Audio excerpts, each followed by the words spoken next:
Takže čaute, tu je The Future Brothers a teraz si znova ukážeme ten opakovací príkaz, takže toto je ten náš súbor, čo sme si v minulom dieli vytvorili. Tento a idem vám to ukázať.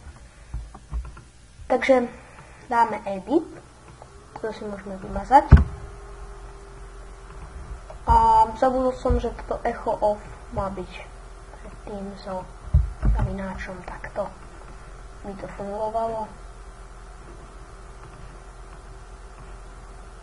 Tak, teraz sem si napíšeme niečo, čo tam chceme napísať, napríklad echo A, B, C, D, F, G, H, I, J, K, L, M, O, P. Tak. A chceme, aby sa to opakovalo. No. Takže, tu si dáme goto. Najprv túto si musíme to nazvať nejako. Dáme si to, že co mám command. A tu dáme goto command. A takto to bude vyzerať. Ešte predtým dáme CLS, aby sa nám stále nevypisovalo tieto veci. Tak. A dáme save a otvoríme. A stále sa to opakuje.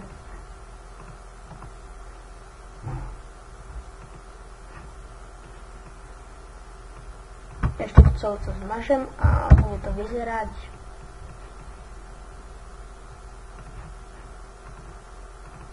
takto, že sa to stále opakuje dolu a nevymažu, keby to išlo takto, tak sa to nevymaže to predtým. Lebo keďže toto sa vytvorí a znova sa to zopakuje a je tam ešte to CLS, ktoré vymaže to, čo bolo predtým, tak je to stále na tomto mieste. Teraz sa to stále opakuje až sem dole.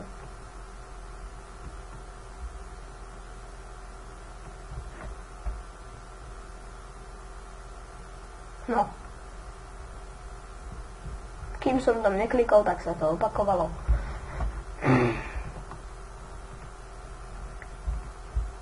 No, toto môžete vidieť, ak sa tam naťahuje.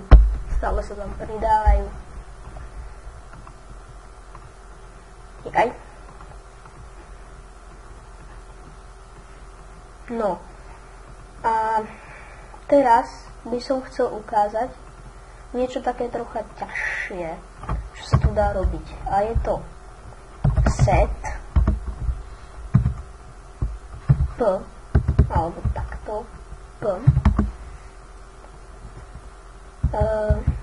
Toto set príkaz. Čo je to vlastne príkaz set?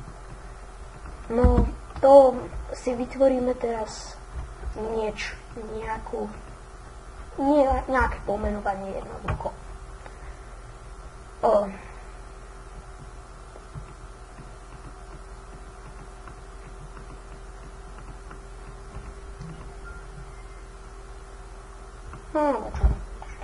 No nič.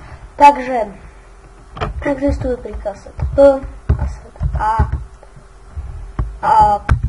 Dobre, takže setneme si tam command P a bude to, takže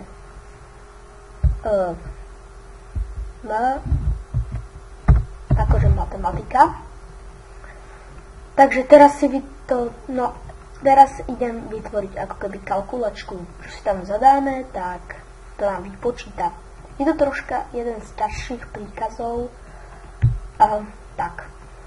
takže dúfam, že to buď zvládnem, ale bude to nejaké blbé. Takže dáme si tam akože matematika rovná sa, ale ako sa dáva rovná sa, no dobre, takto. A rovná sa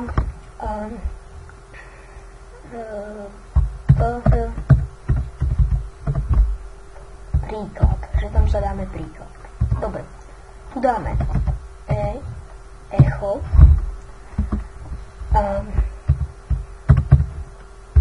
Ale tak a medzi to dáme akože, že to vypíše príklad, lebo matematika sa rovná príklad a matematika vypíše príklad. Takže sem teraz napíšem pause a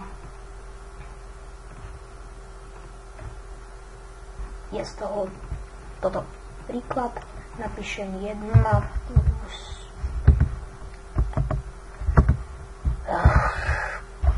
som úplne popletený 2 a skopíruje to. Teraz si vytvoríme, čo spraví to, aby sa to vypočítalo. No, takže ideme na to. Dáme edit, pause, tuto si zadáme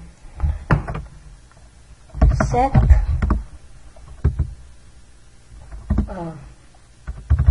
alebo ešte pred to si to môžeme dať, set a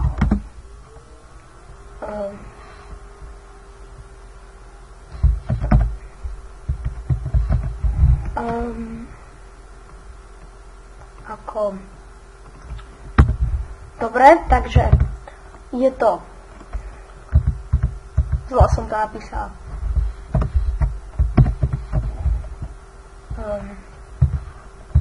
rovná sa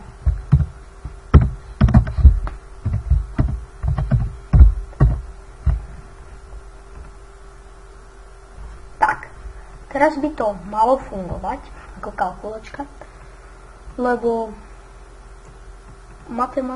toto A je ako keby to, že to vypočíta. Tak, test. A dáme 1 plus 2 rovná. A zabudli sme tam niečo a ja už viem aj čo. No, takže si to otvoríme zasa. Tu som spravil chybu, má to byť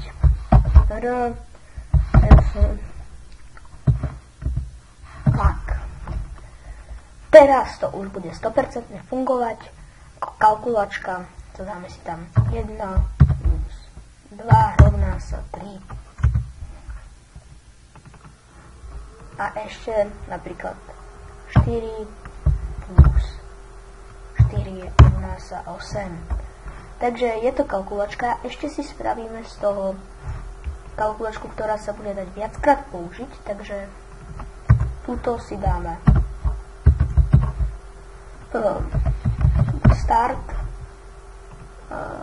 túto áno, pause, celo s a goto start.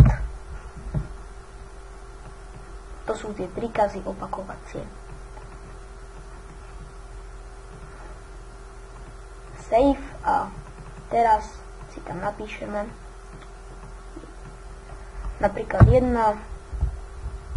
plus 6 rovná sa 7 a znova je to tam 5 plus 4 rovná sa 9 8 plus 1 rovná sa a viac to neviem. Takže toto je všetko z tohto tutoriálu. Dúfam, že sa vám páčilo a niečo ste sa naučili. Čaute. Lúči sa s vami The Future Brothers a majte sa krásne.